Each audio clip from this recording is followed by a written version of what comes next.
Oi pessoal, tudo bom? Hoje eu tô aqui com ela, a maravilhosa Juliana Bueno, médica anestesiologista. Essa palavra já é difícil de falar, imagina o curso de anestesiologista.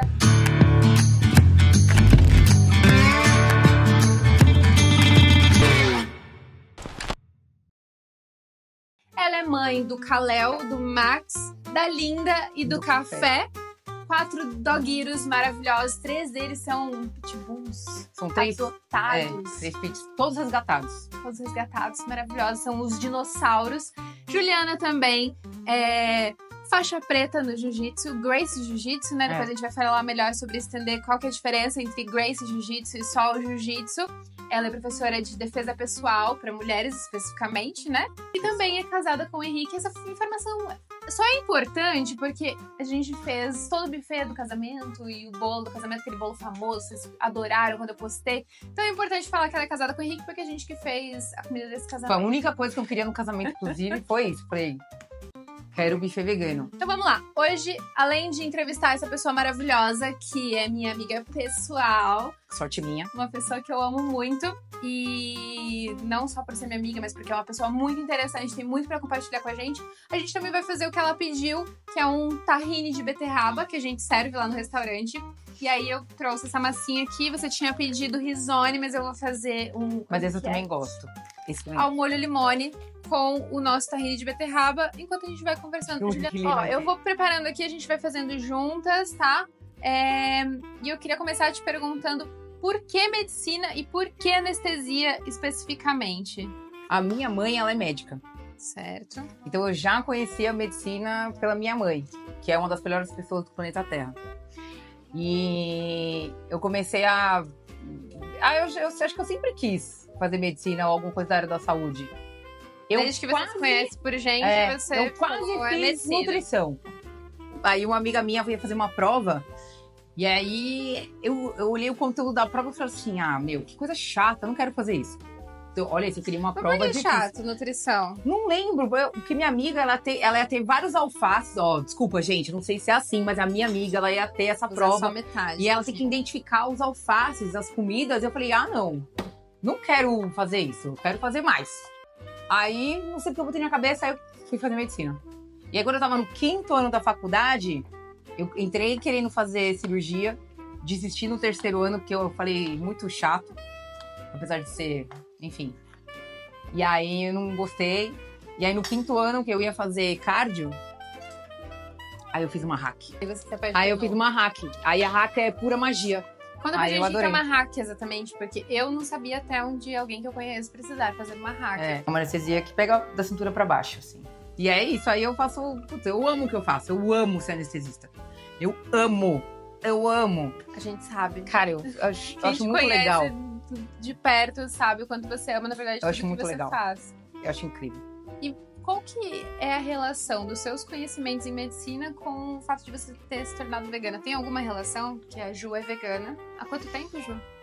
Vegana desde 2017, vegetariana desde 2005. Vamos torrar o gergelim, um pouquinho de leve. Qual que é a relação dos seus conhecimentos em medicina com o fato de você ter se tornado vegana? Se tem alguma relação, na verdade? Quando eu virei vegana foi por saúde. E eu acho que tem a ver com medicina porque você é o que você come. Foi essa a sua conclusão. Então, basicamente, o problema maior das pessoas é justamente a má alimentação com hábitos de vida muito ruins. E aí a pessoa quer ficar bem tomando os comprimidinhos, entendeu? Comida plant-based tem muito a ver com você se importar com o que você tá comendo, entendeu?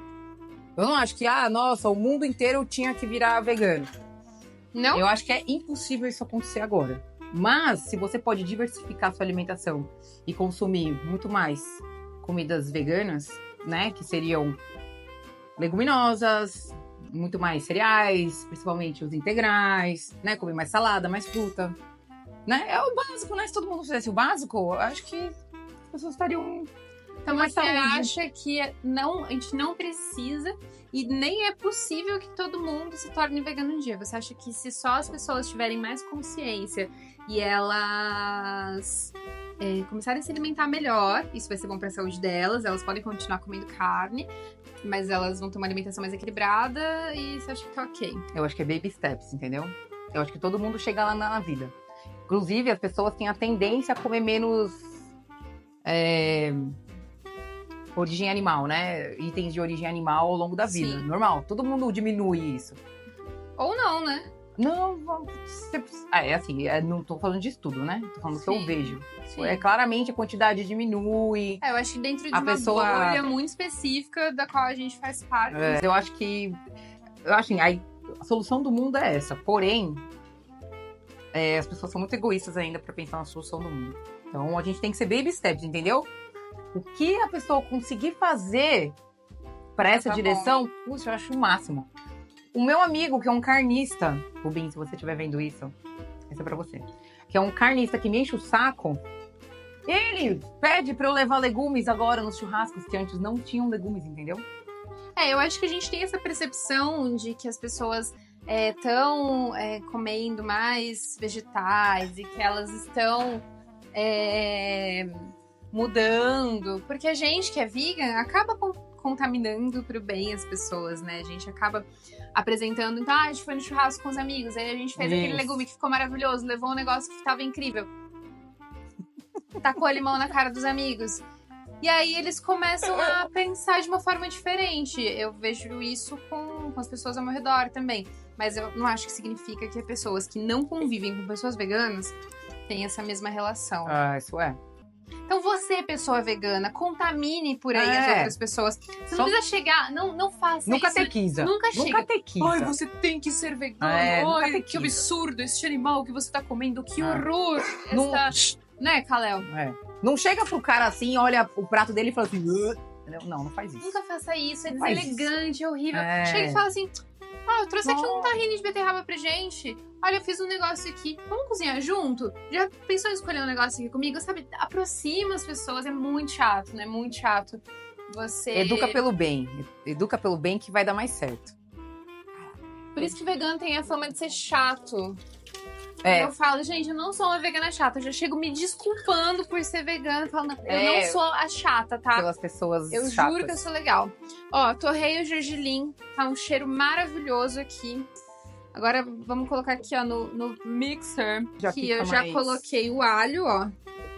Agora vamos falar sobre o jiu-jitsu. Né? Você é formado em medicina Sou. pela Universidade do ABC, Do ABC. É. certo? Faculdade de Medicina do ABC. Faculdade de Medicina do Lá em ABC. Santo André. E aí, Ju começou a praticar judô ainda na adolescência, certo? Judô com 14. Que sabe aquela coisa do tipo... menina faz balé, menino faz judô e futebol? Pois é, aí eu queria ser a pessoa do judô, porque eu via meu irmão fazendo judô e eu falei, caramba, né? Aí então eu tive que fazer ginástica olímpica. Eu era boa? Não, eu não era boa, mas eu era esforçada, sempre fui a pessoa esforçada. E aí com 14, quando você começa a falar, eu quero ter meus direitos, eu quero.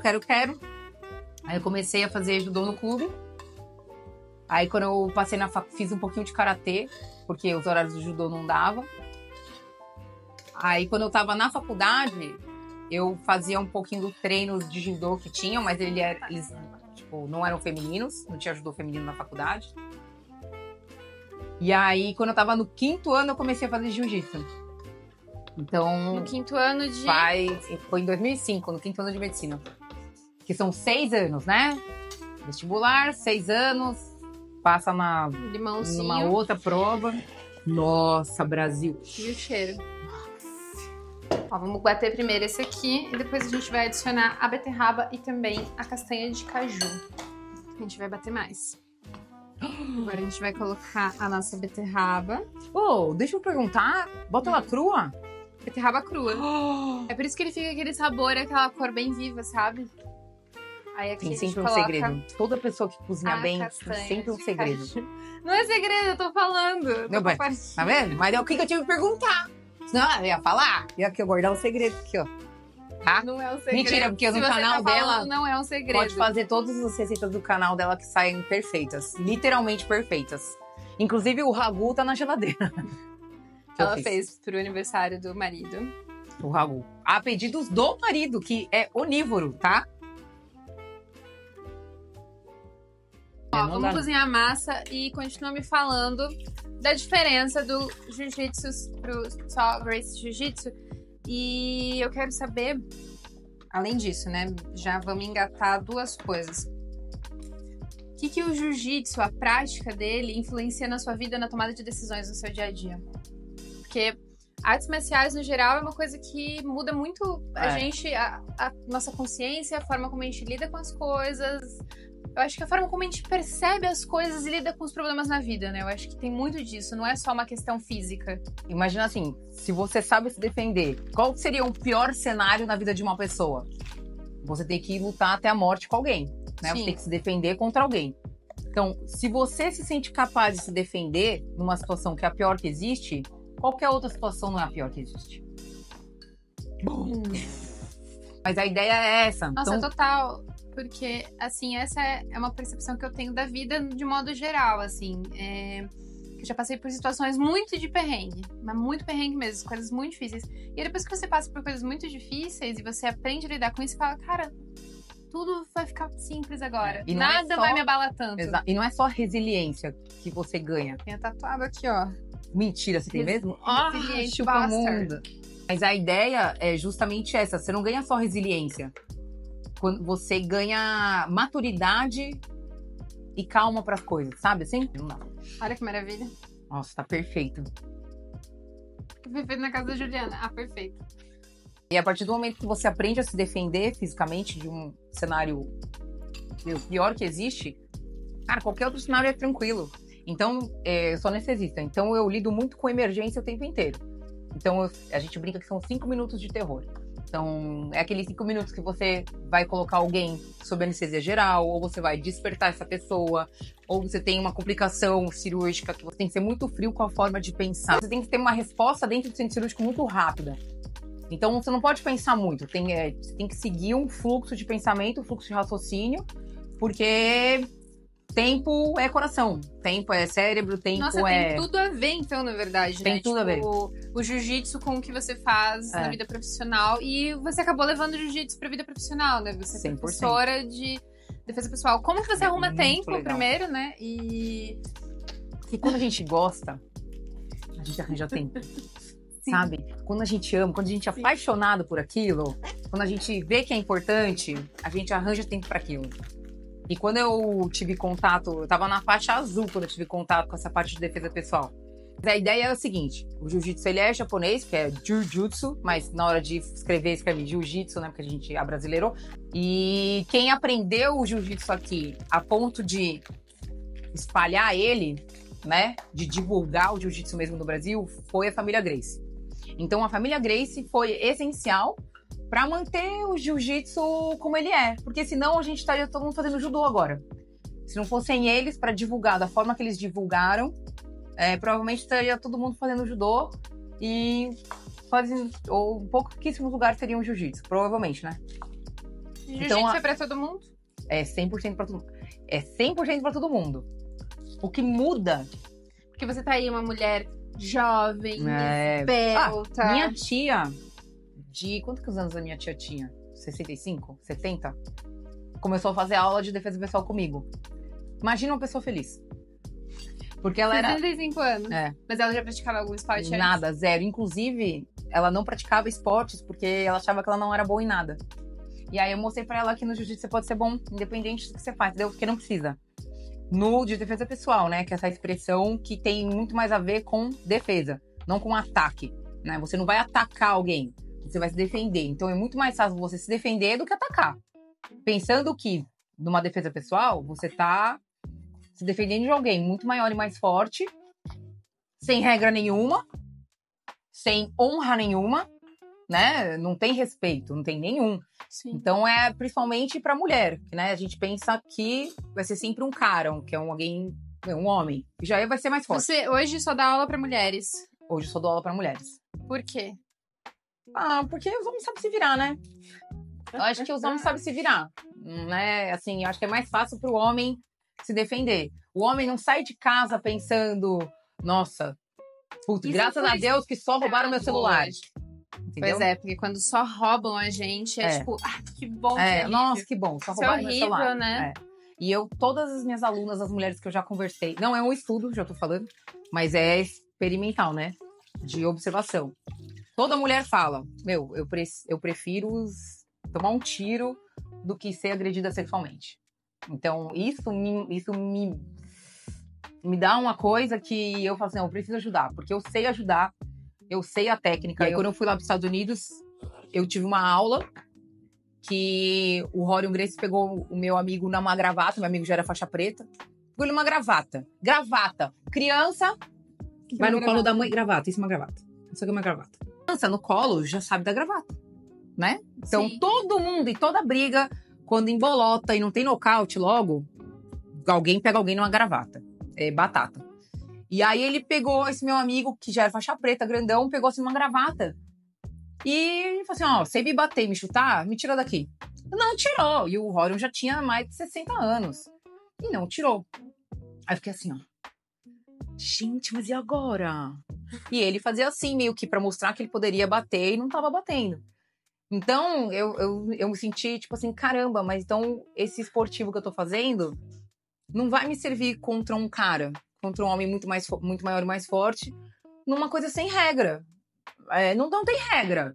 Se ele quiser, ele pega o negócio e me bate. Se ele quiser, ele tira uma arma e faz eu colaborar com ele. Se ele quiser... Então, eu falei assim, não, eu preciso saber como é que eu me defendo. Então, eu fiz o curso de formação de instrutor deles, específico para defesa pessoal para mulheres. Eu também fiz de criança e misto, que é animal, adoro. Gosto muito de dar aula para criança, acho muito legal. Mas eu entendo que o público feminino é um desafio muito grande de você conseguir trazer as mulheres para terem aula de defesa pessoal. Porque eu acho que por muito tempo essa coisa luta é uma coisa, sei lá, pelo menos dentro de uma geração. Eu acho que talvez as gerações mais novas não, mas eu acho que dentro dessa geração 30 a mais, era uma coisa, tipo, muito de menino. Quando a gente era criança, as meninas iam fazer balé, danças, e meninos iam fazer lutas. Então a gente se distanciou muito e fica uma coisa, mas será que o corpo vai ficar masculinizado? Mas será que... Tem os pais mesmo não queriam que as meninas... Não, mas eu acho que hoje mesmo tem vários preconceitos. Até hoje tem mulher que não treina porque acha que vai ficar gigante. Todo mundo acha que vai pisar na academia e vai virar Graciane. Tipo, não, gata. Eu não quero ficar grande. Nossa, você ficar grande, olha, você tem que se esforçar muito pra ficar grande. Naturalmente, né? Naturalmente, você tem que se esforçar muito pra ficar grande. Vou escorrer aqui agora, ó, e eu já vou salvar um pouco da nossa água, porque a gente vai usar essa água do cozimento pra dar corpo pra nossa massa. Vou refogar a cebola, aí eu trouxe lá do picolino pronto, mas já tem receita aqui no canal. A manteiga, aquela de macadamia que eu já ensinei pra vocês. Molho branco, que já tem receita aqui no canal também. Tudo que eu trouxe pronto, a gente já tem receita no canal. Menos esse aqui, não tem receita de como plantar brotos. E aí, a gente vai refogar a cebola, o alho poró, na manteiguinha. E aí a gente entra com a massa, bota um pouquinho de molho branco, a água do cozimento, raspa de limão siciliano. E agora eu queria saber qual que é a sua relação com a comida hoje em dia e como ela já foi ao longo da sua vida. Porque a gente tava falando até dessa questão das mulheres, a gente achar que vai ficar gigante, coisas assim. E eu bem sei que a nossa geração, principalmente, eu falo da nossa geração, da minha pra cima, né? Da minha, tipo, eu vou fazer 30 anos agora, então dos 30 pra cima. Então, qual que é a sua relação com a comida hoje? Como ela foi já ao longo dos anos? Qual que é a relação disso também com o veganismo? Como que o veganismo mudou essa percepção sua? Tô perguntando isso porque eu não tenho uma relação incrível com a comida. Outro dia eu falo disso com vocês, mas eu já tive anorexia, eu já tive bulimia, e até hoje, com quase 30 anos, eu não tenho a melhor relação com a alimentação. Mesmo sendo vegana, mesmo sendo chefe de cozinha, mesmo tendo toda a instrução do mundo, todo o conhecimento ao meu alcance, eu não tenho a melhor relação com a alimentação. Eu acho que tem a ver muito com, como você disse, a palavra relação. Então você tá sempre, não é só a comida em si, você tá relacionando ela com algum momento. Então a memória, normalmente as pessoas relacionam comida com alguma memória. Sim. Eu relaciono comida com memórias, as melhores memórias da minha vida. Então, Natal, o almoço de domingo, de terça-feira que a minha mãe dava plantão, meu pai, a gente ia comer burger. Sempre tive uma relação excelente com comida. Sempre. Eu quis perguntar Eu isso pra nunca- você porque... Eu já acho que é o microfone aqui. Eu quis perguntar isso pra você porque eu acho... Eu Cara, eu vejo amo você comer. uma pessoa muito segura e com uma boa relação com a alimentação. Nossa, eu como... É assim, eu acho que quando eu virei vegana, eu parei de comer porcaria.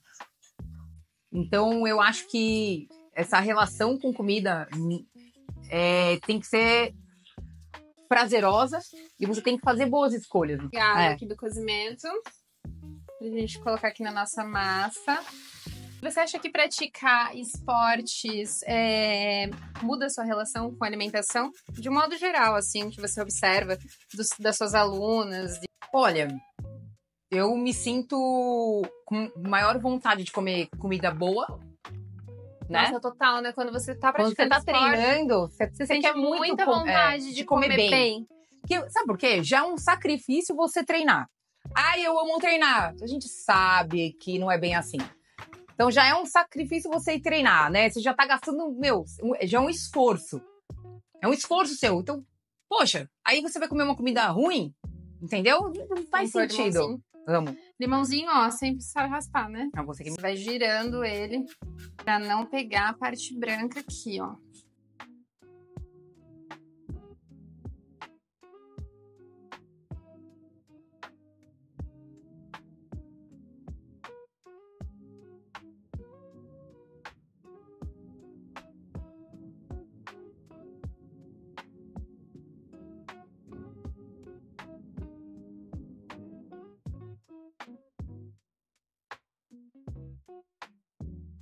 Meu Deus. Meu Deus, tá muito bom. Eu amo cozinhar. Como que é se relacionar com uma pessoa não vegana? Porque seu marido não é vegano. É porque ele é um fofo. Ele é um fofo, é taurino e eu cozinho bem. Então quando junta isso, fica fácil. Ele já falou que ele prefere feijoada vegana do que feijoada normal. Então tem algumas coisas, tipo carbonara. É uma coisa que ele adora, mas ele gosta mais do meu carbonara vegano do que do carbonara normal. Então, agora ele vai ser execrado depois de falar isso, né? Mas E detalhe, a maioria das receitas são suas. Então, não, eu não tô fazendo mimimi, não, entendeu? É verdade. A torta de liquidificador, ele me pede pra fazer todo final de semana. E a Ju me manda, é real, assim, ela eu mando, faz. É o do ragu, eu mando lá. Pro aniversário dele. Posso agora. falar? Flambar é uma coisa que não é para todos, tá? Não é para todos. Você tem que ter uma chama do inferno, assim, saindo pra pegar lá. Eu fiz assim, eu mais derrubei coisa no fogão. Posso te contar um segredo? Maçarico. Pois é. Aí... Tenha um maçarico em casa, porque isso te ajuda a flambar. Qual que é o segredo de flambar? Por favor. Pra flambar, você precisa ter ali, na panela... a quantidade de gordura e de água ou de álcool. No caso do ragu, quando você vai flambar, você pode adicionar o álcool, né, do uísque, do vinho e tudo mais. Mas não vinha a chama. Isso ajuda a flambar, mas só a água do tomate junto à gordura já pega fogo. Principalmente se você tiver um maçarico pra te ajudar. Você vem com o maçarico ali em cima dos tomates, isso ajuda bastante. Não, vou ter que ter um maçarico. Gostou? Tá bom? Meu Deus. Isso aqui é a melhor coisa do mundo. Como você mais gosta de comer? O quê? Como você mais gosta de comer? Eu, por exemplo, eu gosto de comer no restaurante. A Lizzy sabe, a Lisiana, nossa produtora filmmaker aqui. Maravilhosa. Eu gosto de comer como? No restaurante eu gosto de ou sentar embaixo da bancada. Eu gosto de pegar um bowl. Eu gosto de comer de colher. E eu gosto de sentar embaixo de uma bancada. Ou então eu gosto de sentar no último degrau da escada lá em cima. Nossa. Sentada no último degrau da escada, comendo com meu bowl, com minha colher, ou então sentada embaixo da bancada, assim. E as pessoas falam, senta na mesa, senta no banco. Eu falo, não, mas eu gosto de comer. Como que você mais gosta de comer? Você é uma pessoa normal? Eu amo comer na mesa. Porque a minha mãe tem 10 irmãos, né? Minha mãe é a quarta e foram 10 total. Caramba, homens ou mesclado? 5 e 5. Calma, só uma pausa. Antigamente as pessoas... Nossa, tinha muito Elas filho. tinham muito filho e eram muito assim. 4 Coitada e 4, da minha avó. 3 e 3, 5 e 5, né? Nossa, era bizarro. Mas era muito legal porque... por isso que eu falo, a refeição era um momento da família. Então todo mundo sentava e comia na mesa. Uhum. E a minha mãe trouxe isso na nossa família. Então ela voltava do trabalho toda a hora do almoço pra vir almoçar com a gente. Todas as refeições a gente fazia Sendo junto. médica. É. Saúde. Muita. Gosta mais de cozinhar ou de que cozinhe pra você? Cozinhar. Nossa, eu fico meio desesperada quando cozinham pra mim. Eu sou muito boa de sous-chefe. Eu sou muito boa de ajudar. Cortar, organizar, limpar. Gosto. Mas entendeu? Se alguém vai cozinhar, eu tenho que estar fazendo alguma coisa. Você não consegue ficar quieta? Não consigo. Então eu gosto muito de ajudar. Mas eu também adoro muito cozinhar. E quando eu reformei aqui a casa, eu reformei justamente pra ter... Tipo, se você juntar todas as linhas, assim, da casa, o centro dela é essa mesa. Acho que a maioria das casas, elas Que são é o muito que chama... construídas em volta da exato. cozinha. Não, a cozinha é onde tá todo o amor. A cozinha é onde tá todo o amor. Você cozinha, você tá botando seu amor lá dentro. Não é? Você faz com raiva a comida, Acho que não tem vai ficar nada horrível. mais altruísta do que cozinhar pra alguém. Eu acho que é um ato muito, muito altruísta, É. assim. E eu acho que quando não é, tá errado. Eu concordo. Se você A cozinha comida, pro seu ego... nem vem boa. Se você é um chefe que faz pro seu ego, porque você quer ser alguma coisa, porque a sua comida... Pra mim, não vale, sabe? Pra mim, eu acho que é pro outro. É levar as palavras no real sentido dela. Restaurante vem de restaurar. Vem de restauro. Tipo, pra você restaurar os ânimos das pessoas. Não é só uma coisa física, mas eu acho que as pessoas elas têm que sair do restaurante melhor do que elas entraram. Puxa, aqui, olha. E quando a gente vai cozinhar pra alguém também. Porque ela é chefe, CEO, musa, sabe tudo, entendeu? Por falar nisso, você prefere seguir uma receita ou improvisar? Os dois. Eu sigo a sua receita, mas se eu não tenho o bagulho, eu improviso, entendeu? Ou se eu acho que é muito, porque, eu divido no meio. Aí eu vejo que tá dando ruim, mas eu, tipo, você fala... Por exemplo, quando você faz uma receita, você fala assim, tem que ficar nessa textura. Aí eu boto quantidade. Não ficou na textura? Eu falei, não tem que ficar, não. A textura é mais importante que a quantidade, entendeu? Isso é bom. Isso é uma coisa que eu sempre falo pra galera que trabalha lá com a gente. É mais importante o final do que o caminho que você vai fazer. Você pode mudar o caminho.